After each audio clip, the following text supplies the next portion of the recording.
அன்னை தகவல் சேனலில் இன்றைக்கி என்ன பார்க்க போகிறோம் அப்படின்னா, technical training institute Hindustan aeronautics லிமிட்டடில் கால்ஃபார் பண்ணியிருக்காங்க. என்ன போஸ்டிங் அப்படின்னா, apprenticeship training for diploma holders.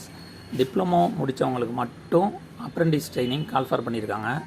என்னென்ன குவாலிஃபிகேஷன் இருக்கணும் அப்படின்னா, டிப்ளமோவில் aeronautical, aircraft maintenance, mechanical, electrical, electronics, computer engineering, computer science, computer science and engineering, information technology, electronics and communication, electronics and telecommunication, civil engineer, chemical and polymer science முடித்தவங்க, commercial practice, modern office management, library and information science முடித்தவங்க விண்ணப்பிக்கலான்னு சொல்லியிருக்காங்க.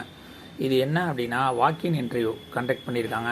இது என்றைக்கு நடக்குது அப்படின்னா, 3/1/2024 10/1/2024 வரலும் நடக்குதுன்னு சொல்லியிருக்காங்க.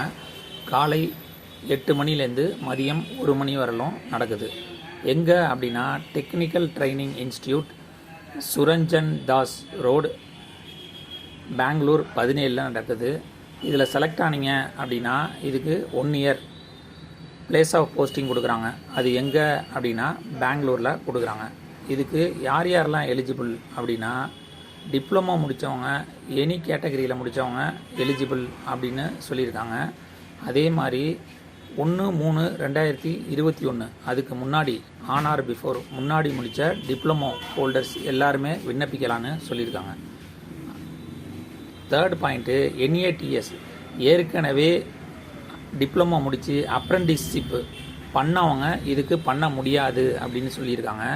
அதே மாதிரி ஏற்கனவே 1 இயர் 2 இயர் எக்ஸ்பீரியன்ஸ் இருக்கிறவங்களும் இதுக்கு விண்ணப்பிக்க முடியாது அப்படின்னு சொல்லியிருக்காங்க. இதில் விண்ணப்பிக்கிறவங்க என்ன எடுத்துகிட்டு வரணும் வாக்கின் இன்டர்வியூ அப்படின்னா, original certificate and self attested copies. நீங்கள் என்னென்ன டாக்குமெண்ட் ஒரிஜினல் எடுத்துகிட்டு போகிறீங்களோ அந்த எல்லா ஒரிஜினலும் ஒரு ஜெராக்ஸ் காப்பி போட்டுட்டு, அந்த ஜெராக்ஸ் காப்பியில் உங்களோட செல்ஃப் அட்டஸ்டட் பண்ணி எடுத்துகிட்டு வரணும் அப்படின்னு சொல்லியிருக்காங்க. ஒரிஜினல் டாக்குமெண்ட் இல்லாமல் வரவங்க நாட் எலிஜிபிள்னு சொல்லியிருக்காங்க. விண்ணப்பித்து வெற்றி பெற்று பணியில் சேருக. நன்றி, வணக்கம்.